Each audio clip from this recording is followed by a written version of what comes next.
your food.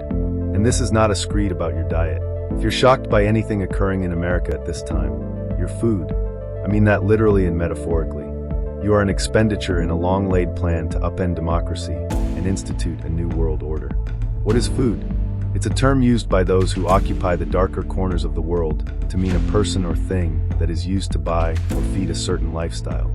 I learned of the word from my father, who was a NYPD lieutenant, who in turn learned of the word in passing dealing with the criminal class. Whether you believe our current plight is due to the wrong vote or no vote, there's a short-sightedness by many in this country as to where many believe they place within the paradigm. We as a nation are on the tasting menu of Techno-Frontiersmen who want to go on a gastronomic adventure with our democracy. And no, it's not the next plot for the menu too, though it would be a good one. I want to talk about my observations on the matter from two perspectives. One from a recent screed from an influencer, and one that relates to a man I recently broke up with. Neither story disappoints. Trump has put his tariffs all over the place. Get some wacky formula and do tariffs. And everything's in the shitter because of it. I'm down $7 million.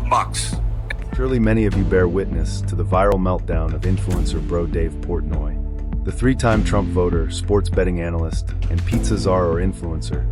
I'm not going to split hair on this one, who went on a screed Friday about the market collapse due to Trump's tariffs that resulted in a $7 million loss in stocks and crypto from his net worth. Many who are familiar with Portnoy are taken by his bravado, which has always come off as savvy shit talking. A refined performance crafted to mask that most of what he's saying is bullshit. My suspicions about Portnoy came full circle when watching a Barstool Pizza post on YouTube, where he revealed that he was completely unaware that Italian Americans call mozzarella mutts. I'm an African-American woman from Brooklyn who's been a vegetarian for 37 years, and I knew that. So how is it that a man who is touting himself as a pizza czar doesn't know this? And better, how does a betting analyst not see that voting for a man who told you what he was going to do, not recognize that this will result in the collapse of the market? The other situation is a personal one. I met a guy on Hinge. He seemed great. We both work in the film industry. He's a film producer with numerous credits, and I, a production designer turned writer and narrative designer. I generally don't date people in the industry because it is a demanding career where long stints of absence, as well as other issues, come with the territory. But I needed to get honest about why people have issues with being with me.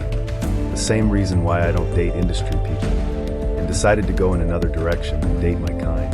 He's older than me by more than a decade. I generally don't like older men because I find them to be curmudgeons, but he was youthful, so after a great Zoom call and a 5-hour phone call, neither of us generally have that kind of time to expend. I agreed to a date. I was hesitant even though everything went well on the Zoom and phone call because of our racial differences. He's a Bronx Italian, and I'm Black American from Brooklyn. We're from the same class, but in times where so many Americans, namely white, are struggling with the veil of innocence, they've masked themselves with being ripped off, forcing them to deal with the reckoning of their choices collectively. I wasn't sure it was safe to date him. He took me to a chic vegetarian restaurant that he frequents despite him not being one. The food is that good, he said, and I agreed.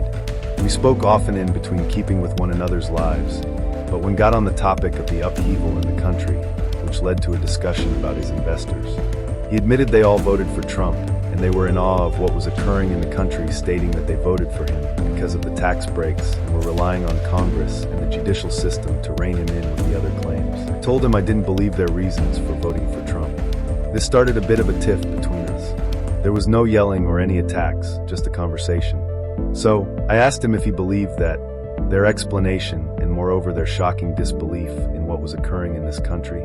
Up until that point, he projected the air of a grounded New York Italian, democratic independent, the type that will call you on your bullshit. If you've ever been to New York, you've encountered the type, rooted in the earth with no pretense. He said yes, he did believe them, and not only that, he believed that they were not at fault in voting that way, because even though he voted for Kamala, he never believed it would be as bad as what's occurring, forcing me to end things between us.